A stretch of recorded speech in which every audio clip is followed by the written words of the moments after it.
Hello, everybody, and welcome to MLG TV. We've got a great matchup for you here. This, of course, is out of MLG Raleigh. This is Pool Play, Pool C to be exact.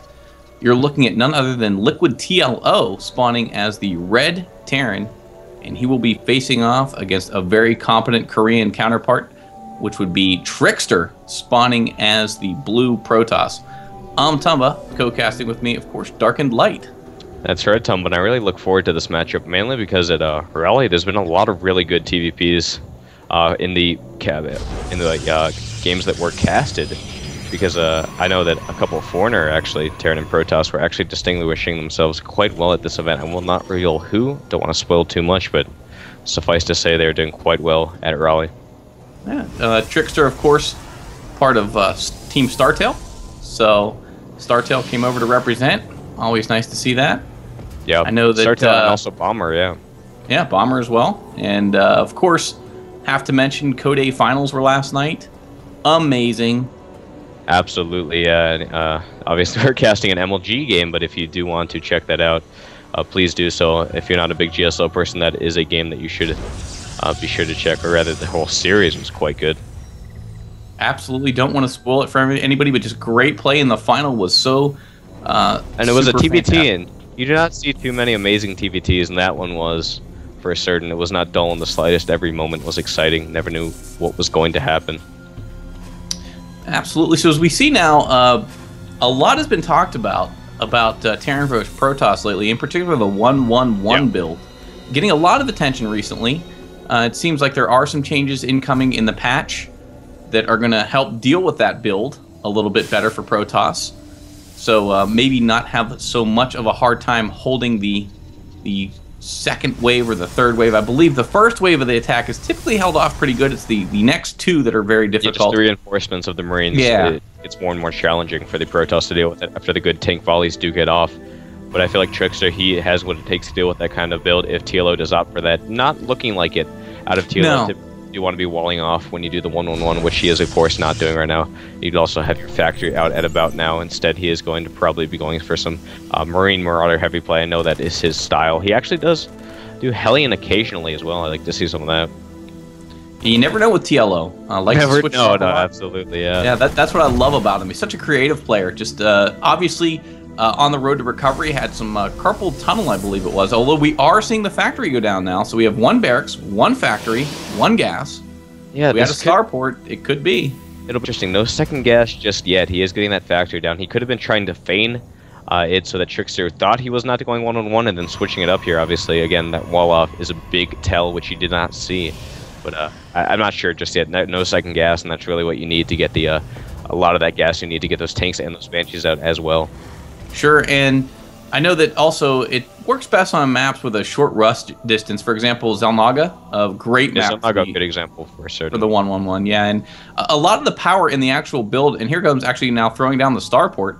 A lot of the power in the build actually is also the fact is what you just said. You can always fake it. You can feign the build and go with something else, maybe like a 2 racks. So it's definitely not making it look like it is the 1-1-1 right now, but he may have been trying to make it look like it wasn't the 1-on-1 and then switch to it. I don't know. I don't know just yet. He's getting a Hellion out, so it probably won't be again.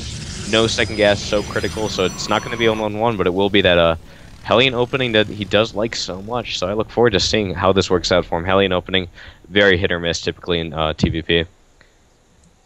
Yes, of course.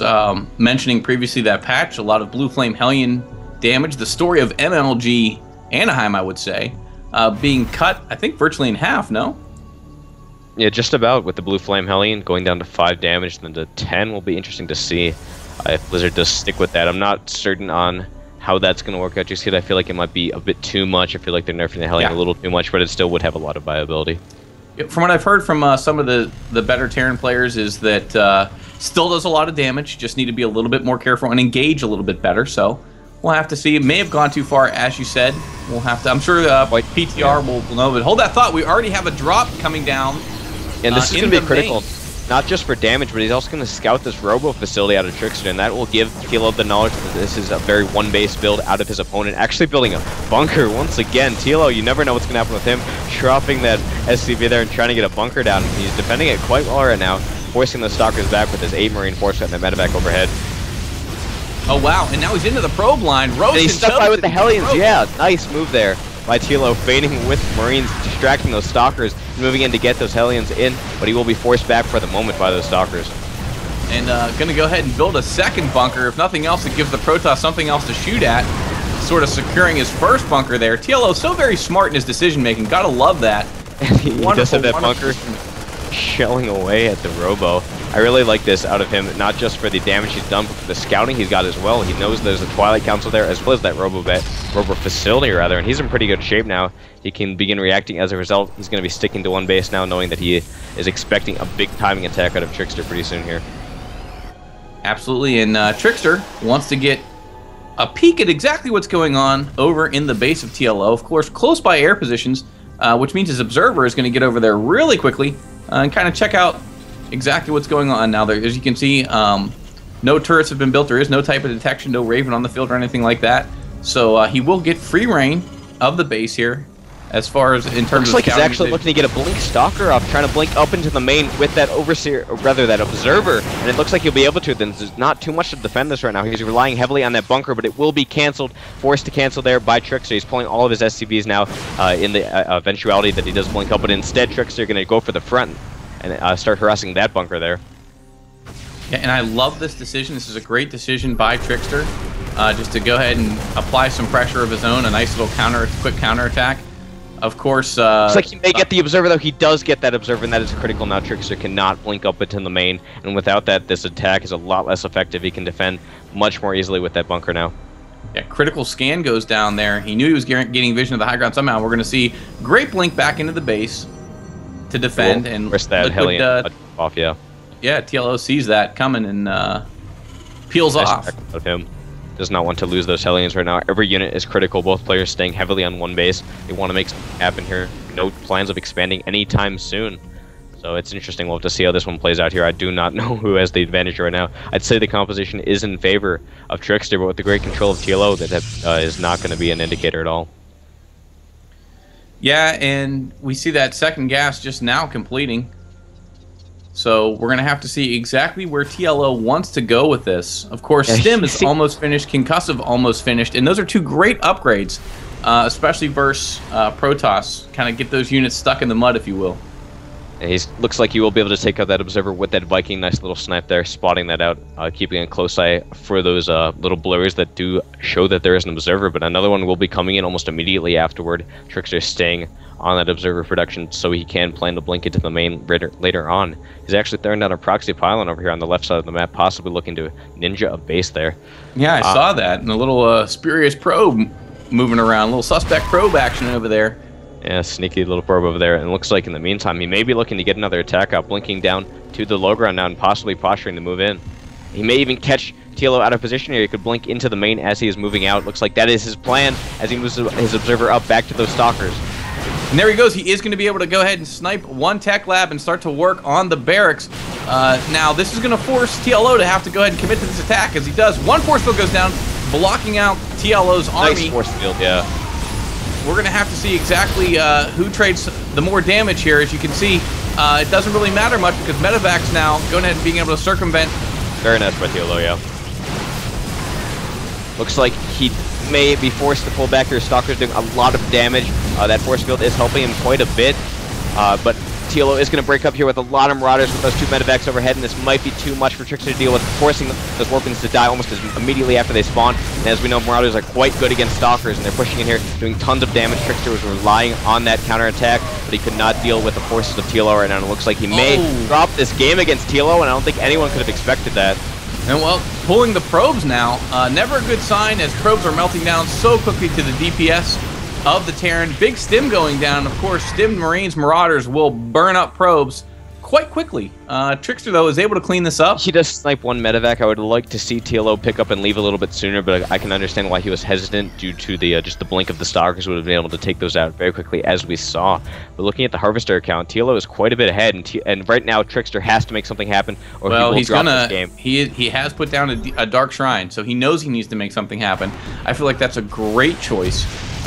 If anything else, it's going to go ahead and put TLO more on the defensive, and it could be the table flip necessary to go ahead and win this game, because right now I feel like TLO's got a great lead on him. Yeah, absolutely. The harvester count is so critical. He's slightly oversaturated again. This is a super one-base game, so there's that. He has no plans to expand just yet, so it's not that big of a disparity. Both players are mining at about equal capacity on the mineral patches they do have, so this could be bad for TLO. He really needs to get something going here with an expansion, or he's not going to be able to retain this lead very long. Well, the fact of the matter is it's 40 SCVs to 19 probes, and that's never good because you always have to balance how much you're making, how many probes you're making versus how many units you're making, and it's hard to catch up. It's hard when you're 20 harvesters down. But TLO is still making SCVs, and if you look at his mineral line right now, he has a few too many, to say the least. Only mining off about 6 mineral patches right now. Well, he does have a command center that is morphing into actually an orbital currently, so he's getting ready to go ahead and maynard those probes. Down, so I like that out of TLO. He can safely secure it now that he has this nice Marauder force macroed up with those medevacs overhead. Looking at the force of Trickster right now, it's mainly Stalkers, but he does have that DT shrine finished. Possibly looking to get some damage done here. There's a one DT. We have a DT, yeah. DT on the way over now. This is going to be critical. He has got to be cost efficient with these DTs. He's got to make them pay. For certain, there are some scans saved up for TLO here. No mules dropped just yet, so he should be in pretty good shape to deal with. There's one DT in the main base now wrecking havoc. TLO is coming in to get the scan off, but a lot of his SCVs at the natural are also being harassed at the same time.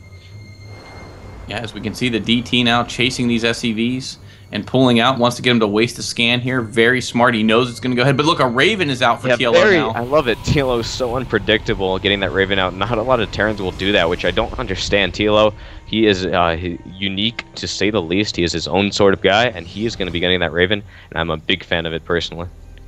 Yeah, I love the Raven too. Very expensive unit, great unit. Of course, the Hunter-Seeker buff going to be interesting to see. Can't wait for that. Hopefully we see more Mass Ravens possibly. Yeah, it's a fascinating unit.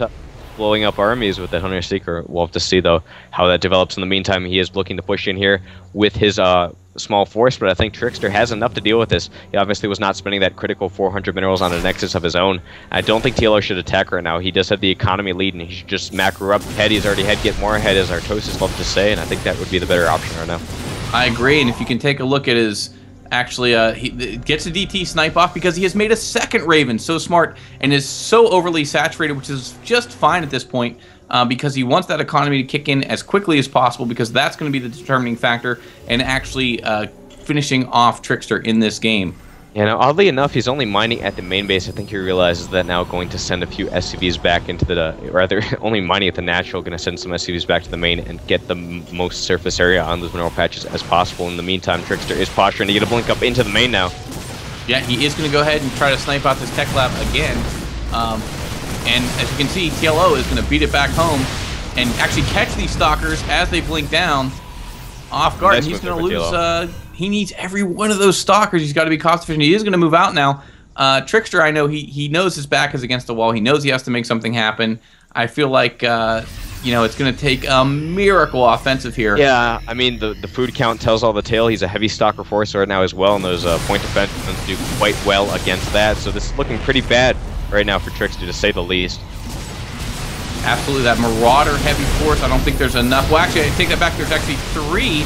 Guardians took it down. There's 3 Immortals trying to do work. Force fielding his Zealots out of the fight. So not the best force fields there out of Trickster. Is going to beat it home. Can't decide whether he wants to engage or not. He's going to look to establish that Nexus now. He's trying to make something happen, but he has to decide something. He can't just attack, feign the attack, move back and expand. His expansion is so much later than that of his opponent. Trying to get some DTs in, but TLO with those Ravens is staying so active, will deal with that with ease. Yeah, see, those force fields indicated to me that they weren't necessarily bad force fields. It indicated to me that he just didn't want to engage. Because if he wanted to engage, he would have force fielded behind them and engaged with Zealots. The units were in the right spot. They were in the right space. He had a solid composition, enough Immortals, but as you said, he did not want to engage and lose that army. He knows he needed it to get that Nexus up. And these Ravens are so critical. They're denying the map control. The DTs are trying to maintain completely. And it looks like TLO is posturing to move in here. Now throwing tons of auto turrets down, actually, by the look of it. Yeah, you can see them going ahead and getting queued up there. Lots of auto turrets. Guardian Shield pop. And Trickster in a lot of trouble here. He does have some nice force fields, but the force of TLO is so strong right now. He's back against the wall right now with those Immortals. Looks like he will probably get the snipe off on that first Immortal. And this is not looking good at all right now for TLO, as he can, rather for Trickster, as he pushes in right now and decimates the force of Trickster. Yeah, absolutely. Just not enough to deal with this. Manor Mule's coming down, and that looks like that's going to be the end of Trickster. Yeah. Who saw this coming? TLO! No one. I didn't see this coming at all. TLO, he's had not the best performance in the past couple MLG events. Obviously, he has had that injury with the wrists, the carpal tunnel. He's not been able to practice as much as he was like. But look at this. He has taken the first game against a top Korean, a Code S level Korean. In fact, very impressive play out of TLO. Absolutely. I loved it. I loved the decision making. And, you know, Trickster didn't make it easy to win. Of course, being very effective as possible with those Blink Stalkers. Yeah. I feel like he sort of got stuck on one base, and really what did him in was all those probe kills. I don't know about the one base build. I'm not sure what that was. A Blink Stalker off one base against Terran. I know he saw Hellions, but TLO reacted so well, and I just don't think that was the best choice out of Trickster. But what I noticed next game. What I noticed out of Trickster was, I believe he had confidence because he has Korean control, obviously, and you know, foreigners. Let's face it, foreigners. I'm not saying that Koreans don't give them respect, but they know that they can manipulate control and get an advantage that way. And I think that from what I've noticed out of Trickster in this particular map, as soon as he noticed it was close by air, he knew he could go ahead and abuse the fact that he can blink into the main. And his harass with that blink just didn't do enough. And the counter out of TLO did so much. So it was just even from the get-go, just getting those Hellions in there, getting some nice probe kills, getting that bunker down. Just he kept the aggression on the whole game, and he was able to come out ahead as a result of that. Now, you pretty much summed it up, Tumba. I can't wait for the next game either. Yeah, let's get into the next game. Okay, guys, thanks for watching this game out of MLG TV. We're getting on to the next one now.